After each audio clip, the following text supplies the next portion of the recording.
बिस्मिल्लाहिर्रहमानिर्रहीम। अस्सलाम वालेकुम। मैं हूं विशाल शाकिर और मियाँ साहब के साथ आज बात करेंगे एक बहुत ही अनफॉर्चुनेट इंसिडेंट जो कराची में पेश आया, कारसाज इंसिडेंट। इस पे ऑलरेडी मियाँ साहब ने एक रील की है जिसको बहुत ज़्यादा व्यूज़ भी मिले हैं इंस्टाग्राम पे। लोग बहुत ज़्यादा इंटरेस्ट भी ले रहे थे इस बात के ऊपर कि क्या वकूआ हुआ, किस तरीके से हुआ, इस पर लीगल इम्पेडिमेंट्स किस तरीके से काम कर रही हैं।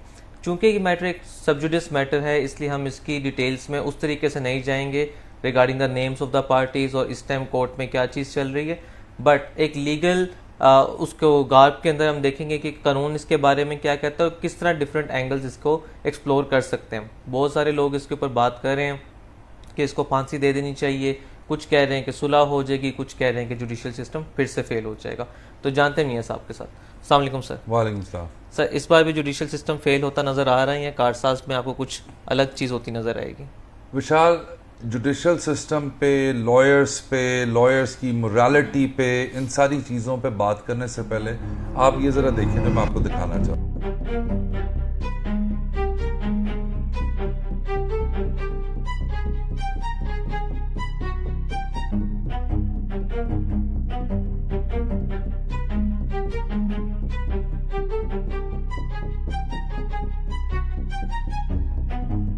There's no casualties, no one trapped. These drivers have all had a lucky escape. ये सारे इंसिडेंट्स आपने देख लिए हैं और दिखाने का मकसद सिर्फ यहाँ पे ये है कि ये सब कुछ जो इधर हुआ है ये सिर्फ पाकिस्तान के अंदर नहीं हो रहा। इंडिया में भी ऐसे ही है, इंग्लैंड में भी ऐसे ही है और अमेरिका में भी ऐसे ही है। Again as you said in your intro कि हम पार्टीज़ का नाम लिए बगैर, उसकी निटिग्रिटी में जाए बगैर इसके लीगल इम्प्लिकेशंस को एवेल्यूएट करते हैं ये होता क्या। अच्छा, ये तमाम के तमाम इंसिडेंट्स का जो लेजिस्लेटिव फ्रेमवर्क है, अगर पाकिस्तान के डोमेन में आपने देखना है तो जो ओल्ड इंडियन पीनल कोड था उस वक्त एक सेक्शन था 304A जो कि इंडिया में अंटिल 2024 एप्लीकेबल था। हमारे यहाँ कसासन दियत ऑर्डिनेंस के बाद जब लॉ ऑफ कत्ल इवॉल्व हुआ तो उसके बाद कैटेगराइज किया गया 4 किस्म के कत्ल के ऊपर। उसके ऊपर हम एक डिटेल वीडियो ऑलरेडी कर चुके हैं, लेकिन उसके 2 किस्म के जो कत्ल हैं उनको देखते हुए और इस सारी प्रोपोजिशन को उसके अंदर हम देखेंगे। इंडिया के अंदर इसकी सजा 2 साल थी, पाकिस्तान के अंदर इसको कैटेगराइज किया गया कत्ल खता के अंदर और कत्ल बिस्सबब के अंदर।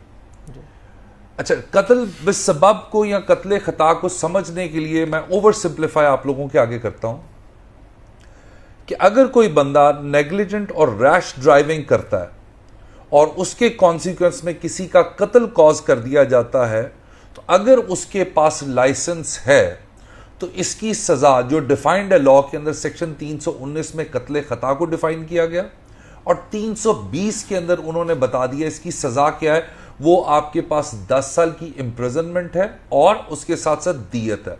दियत को अंडरस्टैंड करने के लिए आपको सेक्शन 323 पे जाना पड़ेगा टू अंडरस्टैंड व्हाट इज दियत। बट वो एक मॉनेटरी कॉम्पनसेशन है, बट वो भी एक सजा है। बट ये ऑफेंस बेलेबल है। अगर आपके पास लाइसेंस नहीं है विशाल, तो फिर आप इसको कैटेगराइज करते हैं कत्ल बिस्सबब के अंदर, जिसकी सजा 322 के अंदर प्रोवाइडेड है और वो ये है कि सिर्फ और सिर्फ आपने कॉम्पनसेशन पे करनी है इन टर्म्स ऑफ मॉनेटरी। जो भी वो दियत की वैल्यू होती है, रियासत पाकिस्तान उसको वैल्यूएट करती है, वो आपने देनी होती है।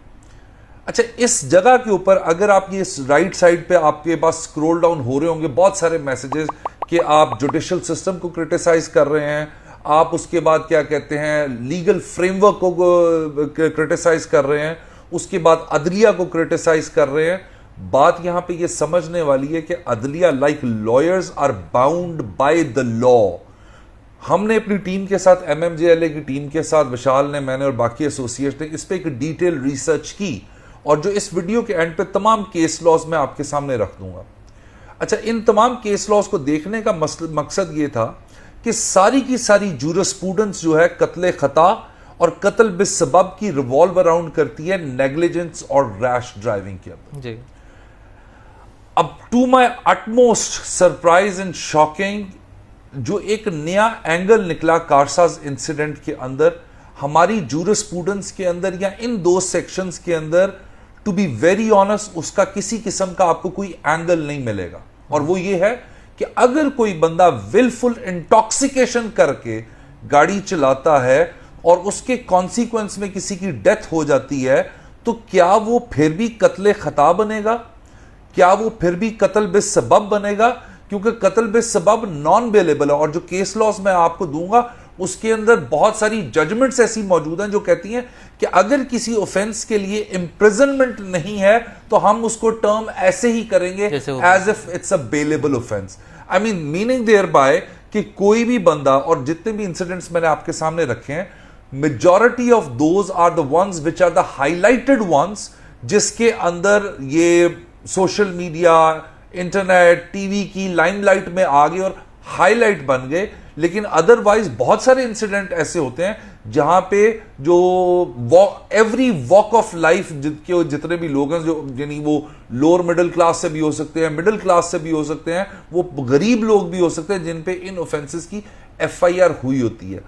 ये जितना ह्यू एंड क्राई आप इन मैसेजेस के अंदर देख रहे हैं, ये सारा का सारा इस वजह से आ रहा है कि दिस टाइम, और like many other incidents, like जो बलोचिस्तान वाला इंसिडेंट था, वो तमाम के तमाम सोसाइटी के हाईली इन्फ्लुएंशियल लोग थे, जिसकी वजह से लोगों के अंदर ये क्रिटिसिज्म आया।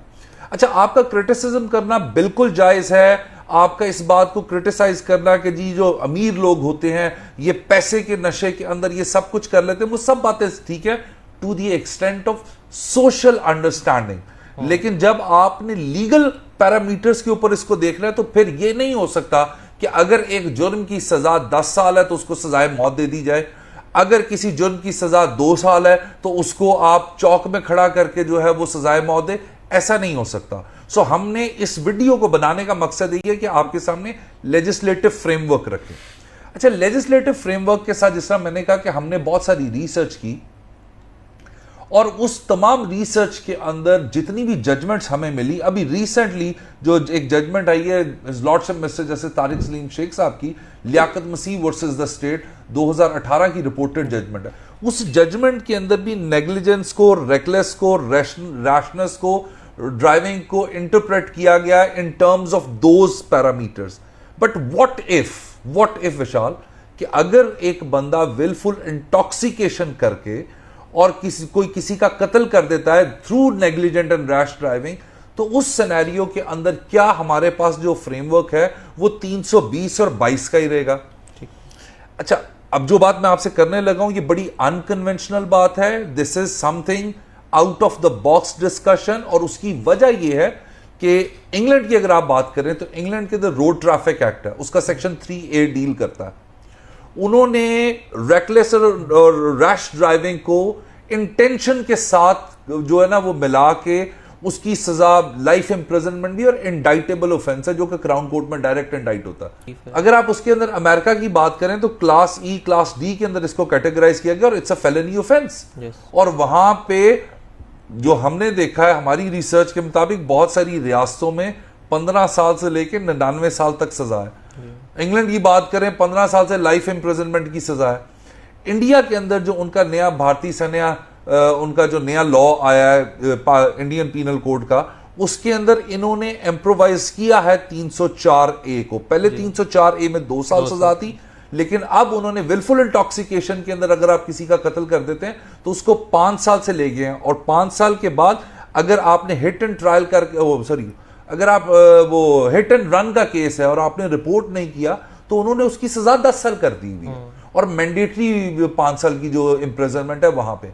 पाकिस्तान के अंदर बदकिस्मती से इस पूरी प्रोपोजिशन के अंदर हुआ क्या कि हमेशा आप नॉर्मल हमने जितने भी केसेस किए हैं 320 के साथ आप लगाते हैं 279, आप लगाते हैं 427, ठीक है ना। और इसके ऊपर भी तारिक सलीम शेख साहब ने जो जजमेंट दी है उसके अंदर वो ये कहते हैं कि 279 के साथ 320 नहीं लग सकता। 2 सेपरेट डिस्टिंक्टिव ऑफेंसेस है, या तो वो होगा या ये होगा। सो इस वजह से हमारे यहां बदकिस्मती से मैं जो मेरी हम्बल सी रिसर्च है उसके मुताबिक मैंने बड़ा कोशिश की कि मुझे कहीं विलफुल इंटॉक्सिकेशन की कोई जजमेंट मिल जाए कि जहां बंदे ने शराब पी के कोई ऐसी ड्रग्स लेके गाड़ी चला रहा और उसके कॉन्सिक्वेंस में किसी को मार दिया, क्योंकि इन मैसेजेस के अंदर कॉन्टिन्यूसली आप देख लो कि पब्लिक परसेप्शन ये है she was drunk, she is drunk, she is drunk, she is drunk, और उनके लॉयर की स्टेटमेंट ये है कि she is not mentally stable. जी। सो इन तमाम सर्कमस्टांसेस के अंदर आया हमारा लॉ इसको कैटेगराइज भी करता है कि नहीं करता। तो मैंने एक अनप्रेसिडेंटेड नॉन कन्वेंशनल अप्रोच अपनाने की कोशिश की है, और इसको मैं ज्यादा टेक्निकल नहीं करूंगा ताकि जो आम ऑडियंस है वो इसको समझने के लिए उनके लिए डिफिकल्टी ना हो। जी।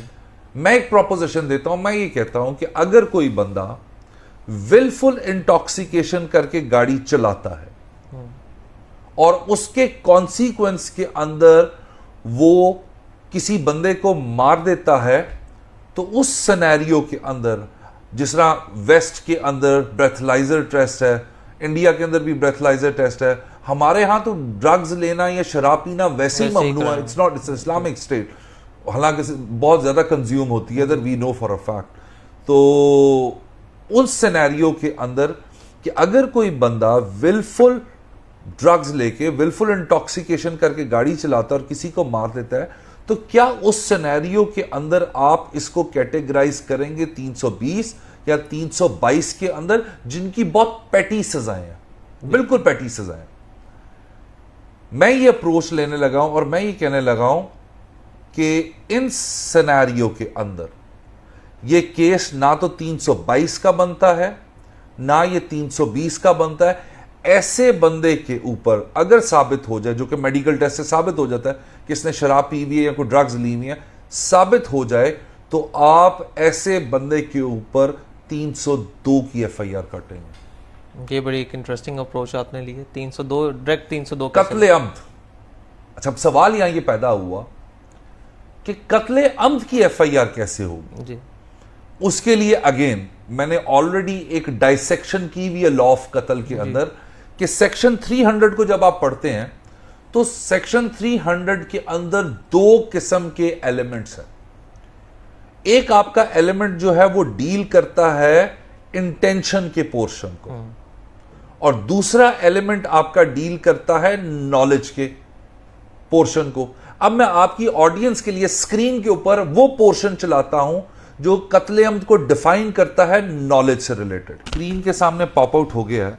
मैं इंटेंशन का पोर्शन इंटेंशनली नहीं पढ़ रहा ताकि किसी किस्म की कंफ्यूजन ना रहे। कॉमा के बाद देखिएगा, और with the knowledge that his act is so eminently dangerous that it must in all probabilities cause death, comma, causes the death of such person is said to commit कत्ले आम। अब जब आप इस प्रोपोजिशन को देखते हैं तो जो नॉलेज के अंदर उन्होंने बताया कि आप कोई ऐसा अपने नॉलेज की बेस के ऊपर ऐसा एक्ट करते हैं जो in all probabilities death cause करता हो और वो डेथ कॉज कर दे, तो उस सिनेरियो के अंदर उसके ऊपर सेक्शन 302 के अंदर पनिशमेंट होनी चाहिए।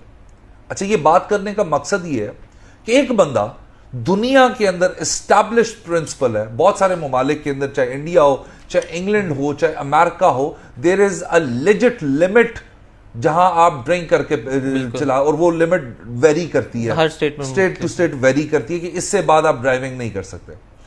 और पाकिस्तान बीइंग इस्लामिक स्टडीज, आप तो बिल्कुल इस्लामिक कंट्री नहीं कर सकते, आप कर ही नहीं सकते। तो उस सिनेरियो के अंदर इसको अगर आप नेग्लिजेंट और रैश के कॉन्सेप्ट के अंदर लेके जाएंगे तो it does not make any sense to me. However, दुनिया की स्टैब्लिश प्रैक्टिस के मुताबिक है आपने शराब पी के ड्रग्स लेके गाड़ी नहीं चलानी, क्योंकि शराब पीने के बाद, ड्रग्स लेने के बाद आपकी जजमेंट कॉम्प्रोमाइज हो जाती है, जिसकी वजह से कोई नुकसान हो सकता है। तो मेरी आर्ग्यूमेंट यहां पे यह है कि अगर कोई बंदा शराब पी के गाड़ी चलाता है और उसके कॉन्सिक्वेंस में किसी को मार देता है, तो ये ना कत्ले खता का केस बनता है, ना कत्ल बेसबब का बनता है। ये डेफिनेटली एंड डेफिनेटली ये जो केस है ये कत्ले अम्द का बनता है। अब बहुत सारे लोग इस वीडियो के कॉन्सिक्वेंस के अंदर बहुत सारी जजमेंट्स को कोट करेंगे, बहुत सारी इंटेंशन की डाइसेक्शन करेंगे कि मेंजरिया के लिए आपका मेंजरिया होना चाहिए, मैलिस ऑफ फोरथॉट होना चाहिए, प्री मेडिटेशन होनी चाहिए, डिलिब्रेशन होनी चाहिए, ये तमाम चीजें। ओ भाई, ये तमाम की तमाम चीजें आपके जो डिफाइनिंग सेक्शन है उसके अंदर एलिमेंट्स ऑफ क्राइम होते हैं, और उस एलिमेंट्स ऑफ क्राइम की बेसिस पे आप गेज करते हैं ये ऑफेंस कंप्लीट हुआ है कि नहीं हुआ। अगर आप इंग्लैंड की बात करेंगे, आप अमेरिका की बात करेंगे, वहां पे कल्पेबल होमोसाइड हो, उसके बाद आपका कहते हैं फर्स्ट डिग्री मर्डर हो, अगर आप मैनस्लॉटर की बात करेंगे तो उसके अंदर इंटेंशन नहीं होती। तो उन्होंने अपने कंस्ट्रक्शन ऑफ लॉ के अंदर इनको कैटेगराइज किया हुआ है। हमारे लॉ के अंदर गिवन द सर्कमस्टांसेस पाकिस्तान में सिर्फ 4 किस्म के कत्ल हैं। या आपके पास कत्ले अमद है, या आपके पास कत्ल बेसबब है, या आपके पास कत्ले खता है, या आपके पास कत्ले शबीए अमद है। जब आपके इनके एलिमेंट्स ऑफ क्राइम्स इनके डिफाइनिंग सेक्शन से निकालते हैं तो you come to a realisation कि आपका जो कत्ले खता और कत्ल बेसबब है वहां पे डिफाइन किया गया है। अगर उनकी एग्जांपल्स को आप उठाएं तो वो हिरन की एग्जांपल है, बड़ी known, every law student knows that. दूसरा है कि जी आपने दफ्तर के बाहर पिट खोल दिया, ठीक है, वो हालांकि इलीगल एक्ट नहीं है, और गाड़ी जाते हुए उसके अंदर गिरी और लोग मर गए, कत्ल बेसबब आ गया। But what about the circumstances whereby a person who takes a wilful intoxication, neither कत्ले खता नॉर कत्ल बेसबब caters the intoxication portion. Because if you try by any breadth of liberal interpretation by putting willful intoxication into the katle khata and katle bisabab, that does not make any sense to my legal mind. However, it does make sense to me if it is categorized into a katle amd. या आपकी legislature इसके ऊपर legislation करे उस scenario के लिए कि जहां शराब पी के या ड्रग्स लेके आप गाड़ी चलाते हैं और उसके कॉन्सिक्वेंस में आप किसी को मार देते हैं। I know for a fact कि जितनी भी जजमेंट्स आपके सामने मैं कोट करूंगी तमाम की तमाम नेग्लिजेंस और रैश को डील कर रही हैं। What about willful intoxication? A big question mark. You will not find any judgment on that point. So if there is no judgment, then we have to make a liberal interpretation for the sake of that matter कि इस तरह के scenarios के अंदर, यानी जो आपको public के अंदर एंगर, ह्यू, क्राई नजर आ रहा है, it will be satisfied for the fact if it is to be put into the Qatl e Amd portion, knowledge, and it requires interpretation. And through this video, I humbly urge to the legal team of the victims that they should pursue this line. Achha, for sake of argument, if it is knocked down, which is most probably will, because the judgments do not talk about this, but law will be developed on that point. Or your legislature are going to be forced to make a legislation on this point. मुझे एक बात बताए ना विशाल साहब, अगर law, यानी आप इधर बैठ के बुरा भला कर रहे हैं, अपने कीबोर्ड वॉरियर्स बन के वो ऑल फॉल गालियां, गंदी गंदी गालियां देने लगे में किसको? अदलिया को। अदलिया क्या क्या कसूर है? But when it is in the law that this offence is bloody bailable, you can't do anything. फिर आप कहेंगे पैसे लेके चले गए, ऑफेंस बेलेबल है तो जज क्या करे? नॉन बेलेबल ऑफेंस में उसने बेल नहीं देनी तो और क्या करना है? As a matter of right, as a matter of right. और दूसरे सिनेरियो में मैं आपको बता रहा हूं जिसके अंदर नॉन बेलेबल है, उसके अंदर आपके पास लाइसेंस नहीं है। फॉर सेक ऑफ आर्ग्यूमेंट, मेरे पास लाइसेंस नहीं है, मैं ऑफिस से निकला हूं, मैंने किसी को नीचे दे दिया, वो बंदा मर गया, मेरे पे FIR होगी 322 की, जो कि रेगुलर प्रोसीजर है। ऑफेंस नॉन बेलेबल है, लॉ ये कहता है कि ऐसे सिनेरियो के अंदर उसकी बेल ग्रांट कर देनी चाहिए।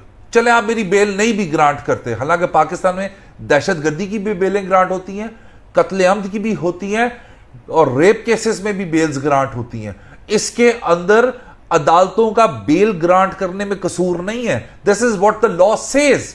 और सबसे बड़ी बात कि अगर मैंने किसी को नीचे दे दिया, 14 दिन है जी 173 की रिपोर्ट जमा करवानी है, और वेरी फर्स्ट डे जब कॉपियां तकसीम हुई उसके 7 दिन के बाद फर्दर जुर्म लगा, मैंने जाके कहा आई प्लीड गिल्टी, व्हाट विल जज डू? जज विल से ओके पे द दियत अमाउंट। तो जो बंदा already in scenarios in cases के अंदर फाइनेंशियली वायबल है, it is not a problem for them to पे 16, 17, 18, 20 लाख रुपया, not a problem, it's not a problem. What need to be done here is you need to put strangulation, the strict imprisonment, strict penalties in the law, मैं आपको एक example देता हूं. When I was in England, to get a license in England is not England, in fact in the West, is a very difficult task, and the families who live there, they do celebrate when you get the license because it's half of the nationality. Everything you get to do over there is on the basis of your driving license. हमारे यहाँ जाओ, no problem, पैसे दो, जो मर्जी बनवा लो. ये problem अदलिया का नहीं है, ये प्रॉब्लम लॉयर्स का नहीं है. This is the system which is rotting here. कि आपको अपने सिस्टम को ठीक करने के लिए जो है ना, वो आपको ठीक करना चाहिए. सो उस सिनेरियो के अंदर अगर आप देखें तो आप मुझे एक बात बताएं ना, लाइफ बैन का कॉन्सेप्ट ही नहीं है. लाइसेंस ले लें, आप वेस्ट के अंदर सर्वाइव नहीं कर सकते if you don't have a licence. फिर उनके पास सिस्टम्स है कि वो पेनल्टीज इंपोज होती हैं, टिकट्स लगती हैं आपकी लाइसेंस के ऊपर. बाय द टाइम कि आप एक सर्टेन वायलेशंस करें तो आपका लाइसेंस कैंसिल कर दिया जाता है. और next time getting license is a very difficult thing. बिल्कुल, we don't have it like that. फिर बहुत सारे लोगों ने यहां पे बात की कि जी अदलिया बिक जाएगी, हमारा सिस्टम रॉटन है. ओ भाई, it's a bailable offence. What a जज कैन डू इन दैट? आप इसको नॉन बेलेबल करें, इसकी इंप्रिजनमेंट आप प्रोहिबिटरी क्लॉज से निकाल के इसकी सजा आगे लेके जाएं, फिर देखें. फिर उसके बाद मैं आपको एक एग्जांपल दूं. अमेरिका के अंदर बहुत सारे सिनेरियोज ऐसे भी हैं, और यानी फॉर सेक ऑफ आर्ग्यूमेंट इस चीज को कोई कैटेगराइज नहीं कर रहा कि एक बंदा जो ट्रैफिक वायलेशन करके, नेग्लिजेंट और रैश ड्राइविंग करके, या फॉर सेक ऑफ आर्ग्यूमेंट बगैर लाइसेंस के भी रोड के ऊपर आ गया है, तो कोई इस एंगल पे बात नहीं करता जो आगे विक्टिम बना है, क्या उसके पास लाइसेंस था? Your law doesn't cater that. उसके पास लाइसेंस नहीं था तो he himself is on default. Contributory negligence. Exactly, contribute. और इसी वजह से वेस्ट की जब आप लेजिस्लेटिव स्ट्रक्चर देखते हैं तो वहां पे ग्रेविटी ऑफेंस कम होनी शुरू हो जाती है, जहां पे विक्टिम और कल्प्रेट दोनों की चीजों को एवेल्युएट किया जाता है. हमारे यहां डायलेमा इज हियर इज कि आपने इन चीजों को, यानी अगर मैं इंग्लैंड का लॉ आपके सामने, आप सारे के सारे पढ़े लिखे लोग हैं, 3A को जरा जो रोड ट्रैफिक एक्ट उसको पढ़ के देखें, उसमें कितनी केयरफुल कंस्ट्रक्शन ऑफ लॉ है. उसकी अगर डाइसेक्शन करें तो तकरीबन 11 से 12 डिफरेंट कंपोनेंट्स हैं जो मिलके उस सेक्शन 3A को बनाते हैं. हमारे यहां आपने 319 में कत्ले खता डिफाइन कर दिया, उसकी एग्जाम्पल देखिए नीचे क्या दी. फिर उसके बाद आप 320 के अंदर ले आए नेग्लिजेंट और रैश ड्राइविंग के अंदर, उसकी जूरिस्प्रूडेंस उठा के देख ले, वो ऑफेंस बेलेबल है.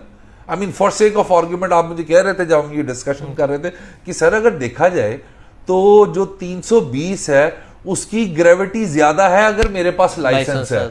अगर मेरे पास लाइसेंस नहीं है तो ऑफेंस बेलेबल है, लेकिन हार्डली 14 से 15 दिन बाद मैं कन्फेशन कर लूं, हाँ मेरे से हुई है, मैं दियत देके निकल आऊंगा. सो आपने एक जिसे कहते हैं ना टैसिट लाइसेंस दिया हुआ है, सारों को फड़काई जाओ. Now this is the thing. यहां पे जो करने वाला काम है वो इस लेजिस्लेचर का काम है, चाहे वो प्रोविंशियल लेवल पे हो चाहे वो फेडरल लेवल पे हो, कि they need to rethink and reevaluate this provision of law which caters under 320 और 322. बिकॉज मेरी हम्बल अंडरस्टैंडिंग के मुताबिक ये विलफुल इंटॉक्सिकेशन को नहीं डील करती. सर अगर इसके फैक्ट्स को देखें तो पुलिस ने इसमें एक इजाद किया 322 को. जब पहले एफआईआर हुई तो 320 में हुई और फिर इजाद कर दिया कि 322. प्रोबेबली जो मेरी लिमिटेड नॉलेज है वो इसलिए ताकि इसकी बेल फिल 4 ना हो जाए, otherwise as a matter of right bail मिल जानी थी. पहला क्वेश्चन तो ये आएगा कि क्या 320 322 के साथ रेड विथ किया भी जा सकता है कि नहीं. सेकेंड क्वेश्चन मैं उसके साथ इंसलरी ये पूछना चाहूँगा, the term unlawful use in section 321 जो हमारे कत्ले बिस्सबब को कैटर करता है और जिसमें हमने रहमत जाफरी साहब की जजमेंट से लाइसेंस वाली बात भी की, वो बहुत ज़्यादा टेक्निकल हो जाएगा, बट मैं चाहूँगा कि आप सिंपल वर्ड्स में इसको थोड़ा. विशाल, दो चीज़ें. पहली बात कि उस तफ्तीशी को ना, माजरत के साथ, हम एज अ प्रोफेशनल लॉयर हमें सबकी इज्जत है, लेकिन उस तफ्तीशी को उसके सीनियर ऑफिसर्स की तरफ से ना ठीक ठाक स्कोल्डिंग होनी चाहिए कि अल्लाह के बंदे, या तो ये कत्ले खता है जी, या ये कत्ल बिस्सबब है. ये दोनों एक साथ कैसे हो गए? ये दोनों एक साथ कैसे हो गए? यानी जो रहमत हुसैन जाफरी साहब की जजमेंट है, या और उसको बाद ये लियाकत मसीह वाली जो तारिक सलीम शेख साहब की जजमेंट है, इन दोनों की जजमेंट को जब आप एवेल्यूएट करते हो, तारिक सलीम शेख साहब ने भी उस जजमेंट पर रिलाई किया हुआ है जो रहमत हुसैन जाफरी साहब की जजमेंट है. और उन्होंने यही बात की है कि भाई मेरे 320 के साथ 279 नहीं लग सकता, या तो आप 279 कहेंगे या आप 320 कहेंगे। तो बिल्कुल इसी तरह ये सिर्फ पब्लिक प्रेशर को रोकने के लिए उन्होंने कहा कि ये ना हो कि जी ये फौरन बाहर आ गई है। और क्योंकि अगर आप उनके लॉयर की स्टेटमेंट सुने तो उसने कहा कि हमने अदालत से कहा कि since the offence is bailable, तो इसलिए हम बेल बॉन्ड्स देने के लिए तैयार हैं। तो इस पब्लिक प्रेशर को तोड़ने के लिए इन्होंने 320 के साथ, वो ऑर्डर आपने पढ़ा ही है जी, 320 के साथ 322 लगा दिए, तो ये नहीं लग सकती। पहली बात जी। जो अनलॉफुल वाला आर्ग्यूमेंट है वो लाइसेंस से रिलेटेड है कि अगर मेरे पास लाइसेंस नहीं है या मेरा लाइसेंस एक्सपायर हो चुका हुआ है and yet I am driving the car. अच्छा, अब बहुत सारे लोग जिसमें आप भी शामिल हो वो ये कहते हो कि जो अनलॉफुल है, शराब पी के गाड़ी चलाना इज अनलॉफुल। तो मेरी इंटरप्रिटेशन के मुताबिक ये उसके अंदर फिट बैठ जाएगा 322 के अंदर की कत्ल बेसबब है। ठीक। अच्छा, अगर मैं यही आर्ग्यूमेंट लूं आपका, तो मुझे ये बात बताओ 320 के अंदर तो उन्होंने नेग्लिजेंट और रैश ड्राइविंग की स्पेसिफिक आर्टिकुलेशन दे दी, 322 में तो नहीं दी उन्होंने, नहीं दी। अच्छा, दूसरा उसका इंटॉक्सिकेट होके गाड़ी चलाना। अच्छा, ये सब बातें एक जिसे कहते हैं ना मैसेजेस और सोशल मीडिया डिबेट से एक्सट्रैक्टेड है जी। As far as I recall is कि वो बहुत काबिल डॉक्टर चुन्नी लाल जो है, जिसने उस परपेट्रेटर का, उस कल्प्रिट का, उस एलिज्ड एक्यूज्ड का मेडिकल जो एग्जामिनेशन किया और उसमें डिक्लेयर किया कि that lady is perfectly fit, psychiatric evaluation, despite of the fact that doctor Chunni Lal was also, बल्कि यहां पे आप उनकी पिक्चर भी लगाइएगा, such kind of honest integrity वाले लोगों को एप्रिसिएशन मिलनी भी चाहिए कि उन्होंने रिफ्यूज की किसी भी किस्म की इलीगल ग्रेटिफिकेशन, किसी किस्म का प्रेशर, और उन्होंने अपनी एक्सपर्ट ओपिनियन के मुताबिक वो रिपोर्ट दी कि she is perfectly stable and healthy, और फिर उनको डिस्चार्ज कर दिया गया। सो जो बात आपने की है कि 320 के साथ 322 नहीं लग सकता, माय पॉइंट इज चाहे 320 हो चाहे 322 हो, ये विलफुल इंटॉक्सिकेशन को डील नहीं करते। हाउएवर, अगर कोई सेक्शन मेरी अंडरस्टैंडिंग के मुताबिक does make a sense, that is section 300, जहां नॉलेज बेस्ड एक्ट किया जाएगा, दैट इज कत्ले अम्द। और ड्रिंक करके गाड़ी चलाना is it's knowledge based act. अच्छा सर, अभी आपने वेस्ट की बड़ी एग्जांपल्स दी, और हमारी जो सीनियर जुडिशरी है वो भी अमूमन कहती है कि वेस्ट की एग्जांपल ना दिया करें, उनकी कॉन्स्टिट्यूशन बहुत डेवलप्ड है, हमारी नहीं है। तो अगर वेस्ट की बात की जाए तो उसमें भी डिफरेंट क्राइटेरियाज हैं when it comes to drink and drive. It comes with the composition, it comes with the level of intoxication you have taken, या आप किस हद तक इंटॉक्सिकेटेड हैं, ये बहुत मैटर करता है। चूँकि पाकिस्तान में आपने खुद ही बताया कि इस तरह की चीज़ है ही नहीं, बीइंग एन इस्लामिक स्टेट हम तो उसको कंज्यूम ही नहीं कर सकते। But how would we determine कि अच्छा कितनी शराब पी के कोई इंसान इंटॉक्सिकेट हो गया था? क्योंकि जितनी भी जजमेंट्स हमने रिसर्च की है, driving a fast car is not a rash और negligent driving. Yes. Even driving a fast car, changing the lanes, if you are in a hurry or in emergency, वो different scenarios हमारे इन judgments के अंदर उन्होंने portray किए हुए। But again, अगर कोई जजमेंट एग्जिस्ट करती है, आई डोंट नो, मेरी हम्बल इनकॉम्पिटेंट रिसर्च के मुताबिक I found none which deals wilful intoxication. पहली बात। अच्छा, हम इस्लामिक स्टेट हैं, हम ड्रग्स और अल्कोहल को एक्रेडाइट नहीं करते, लीगलाइज नहीं करते, हालांकि माइनॉरिटीज के लिए it is legalise in Pakistan. तो does that mean we should not construct a law on that point कि if it happens, don't you think it's not been happening? It is been happening. ये तो highlight हो गया, highlight हो गया, exactly. तो अगर वो हो जाए तो उस सिनेरियो में व्हाट इज द लॉ? चले मुझे एक बात बताएं, अगर आपने भी बात की, यानी पाकिस्तान पीनल कोड का इतलाक सब लोगों के ऊपर है, ठीक है ना? अगर दियत प्योर इस्लामिक कॉन्सेप्ट है तो इसको माइनॉरिटीज पे कैसे अप्लाई करेंगे? ठीक है ना? बिल्कुल ठीक है। यानी मैं एक एग्जांपल दो रहा हूं। तो मेरा यहां पे ये वीडियो बनाने का मकसद ये है कि उन लोगों को चाहिए, विक्टिम्स को चाहिए, they should pressurise their lawyers कि हालांकि मैंने एक प्रोपोजिशन मेरे दिमाग में आई थी कि हम इसके ऊपर क्यों ना पब्लिक इंटरेस्ट फाइल की जाए, लेकिन चूंकि एक मामला ऑलरेडी डेवलप हो रहा है एक जगह से, इट इज देयर रिस्पॉन्सिबिलिटी कि इसको कत्ले अम्द की तरफ लेके जाएं, ना कि कत्ले खता या कत्ल बेसबब के अंदर।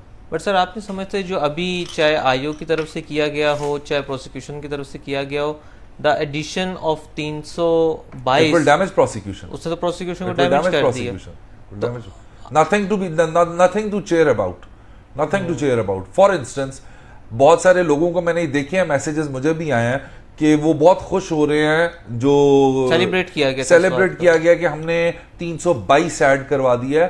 तो वो ये नहीं बता रहे कि the moment challan will be submitted, she will just pay the दियत and she will be fine, she will be gone.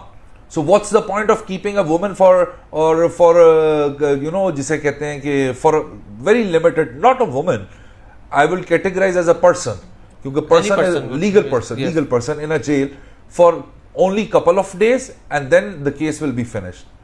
whereas अगर आपने इसके ऊपर कोई गाइडलाइंस लेनी है तो आपका इंग्लिश लॉ, चाहे वो इंग्लैंड एंड वेल्स का हो, चाहे वो अमेरिका का हो, क्योंकि वो वेरिएबल है स्टेट टू स्टेट, तो वहां से बहुत अच्छी गाइडलाइंस लेके हमारे पाकिस्तान के अंदर इसके अंदर लेजिस्लेशन की जा सकती है। जो अनकन्वेंशनल मैंने अप्रोच आपके सामने रखी है, मैं मान रहा हूं, आई एम टेलिंग यू कि इस पे बात नहीं की गई किसी से। मैंने बहुत सारे सीनियर लॉयर्स के साथ भी कंसल्ट किया, उन्होंने कहा you are approaching it properly. So मैं ये कहता हूं कि ये 320 और 22 की डिबेट से बाहर निकल के विलफुल इंटॉक्सिकेशन के केस में आपको जाना चाहिए 302 के अंदर। अच्छा, फॉर सेक ऑफ आर्ग्यूमेंट, अगर विलफुल इंटॉक्सिकेशन नहीं है, तो उस सिनेरियो के अंदर भी जो 320 और 22 के अंदर और ज्यादा सख्ती लाने की जरूरत है, क्योंकि सोसाइटी के अंदर ये रियलाइजेशन है, ये एडमिटेंस है कि ये अमीरजादे पैसे के नशे के अंदर इंसानों को कुत्ता समझते हुए अपनी गाड़ियों के नीचे रोनते फिरते हैं, और इन वीडियो से आपको आइडिया हो गया होगा। तो इस वजह से रियासत का और उसकी अवाम का कनेक्शन बहुत जरूरी होता है। और आई वुड रादर से कि बहुत सारे लोग, हम इस्लामिक स्टेट होने के बावजूद आज क्यों अनफॉर्चुनेटली फेलिंग स्टेट हैं, उसकी सिंपल एक रीजन है हजरत अली रजी अल्लाह तआला अन्हु का कॉल कि रियासत मजहब के बगैर चल सकती है, इंसाफ और कानून के बगैर नहीं चल सकती। हमारे यहाँ फोकस मजहब पे ज्यादा है, इंसाफ और कानून पे कम। अच्छा सर, अभी चूंकि आपने बात की कि लेजिस्लेटर को इसके ऊपर काम करना चाहिए, अब चूंकि हम एक स्पेसिफिक इंसिडेंट के ऊपर बात कर रहे हैं, तो इस तरह के बहुत ज़्यादा मैसेजेस आएंगे भी, और वो लोग ये भी कहेंगे कि हुकूमत को फिल फोर ये कर लेना चाहिए और इसको सजाए मौत दे देनी चाहिए, और for that matter any accused को सजाए मौत दे देनी चाहिए। तो मैं थोड़ा रेट्रोस्पेक्टिव इफेक्ट को भी टच करना चाहूँगा कि क्या अब लेजिस्लेशन में अमेंडमेंट आ जाए तो क्या इसको भी रेट्रोस्पेक्टिवली हो जाएगी पनिशमेंट या नहीं होगी, ताकि इसको क्लैरिटी मिल जाए हमारी। देखो मेरी बात सुनो भाई विशाल, इस औरत को ना तो सजाए मौत होगी, अगर इसके पास लाइसेंस था, तो उस सिनेरियो के अंदर दियत और 10 साल जब साबित होगा। अगर लाइसेंस नहीं था तो सिर्फ दियत। ये अच्छा, अब रियासत किसी भी कानून को रेट्रोस्पेक्टिव इफेक्ट दे सकती है, बिल्कुल उसका इख्तियार है, लेजिस्लेशन का इख्तियार है। देखिए वो जिसे कहते हैं ना, इंग्लैंड के बारे में कहते थे what ever the legislature says, दिन को रात, रात को दिन, वो दे कैन डू एनीथिंग, वो कर सकते हैं। बट प्रॉब्लम यहां पे ये है कि हमारे मुआशरे का जो सबसे बड़ा प्रॉब्लम है, और मुझे बहुत तकलीफ हुई उन मैसेजेस को देख के कि गालियां भी चल रही हैं, और बल्कि यहां पे एक इंटरेस्टिंग सवाल,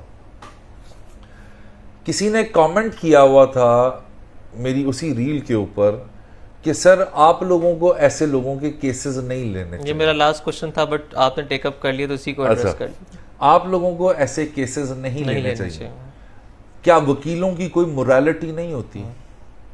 अच्छा, इस आर्ग्यूमेंट का जवाब मैं बहुत दफा अपनी वीडियोस में दे चुका हूं, लेकिन मुझे एक बात बताओ विशाल, जब डॉक्टर किसी का इलाज करता है तो क्या वो फर्क करता है कि ये दहशतगर्द है या Rapist ये मासूम है या ये मकतूल है या ये उसका काम नहीं है, उसका काम नहीं, उसका काम इलाज करना। करना।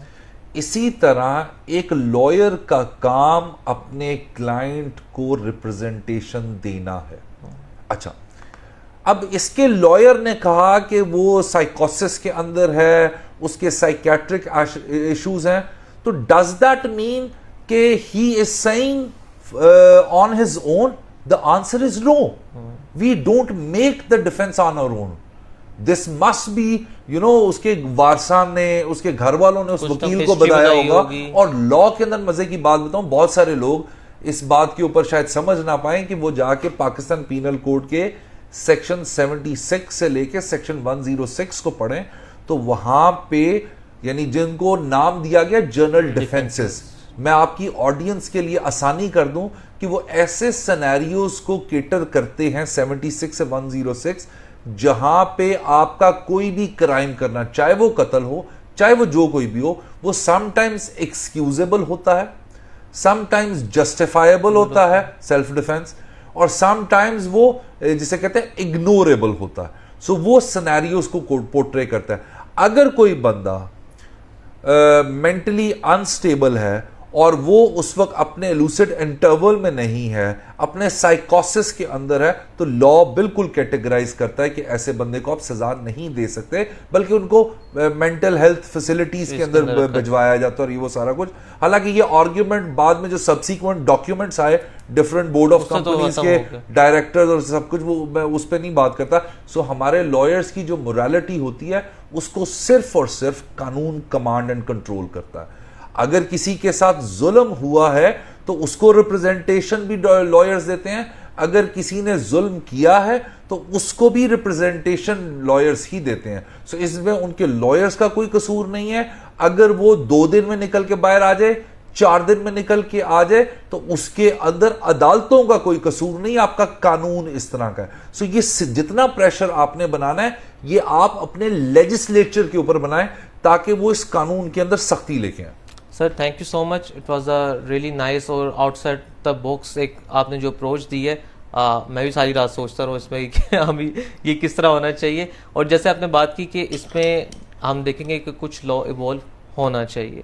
सो इसी नोट के साथ हम अपने ऑडियंस को बताते रहें कि we are not the interested parties, we are neither on the side of the complainant nor on the side of the accused. We are humble student of law who like to try to evolve the law, to understand the law, और उसकी interpretation कर सकते हो। जैसे कि ये interpretation मेरे लिए बड़ी नई चीज़ थी और हम कोशिश करेंगे कि इसमें मज़ीद भी बात करें।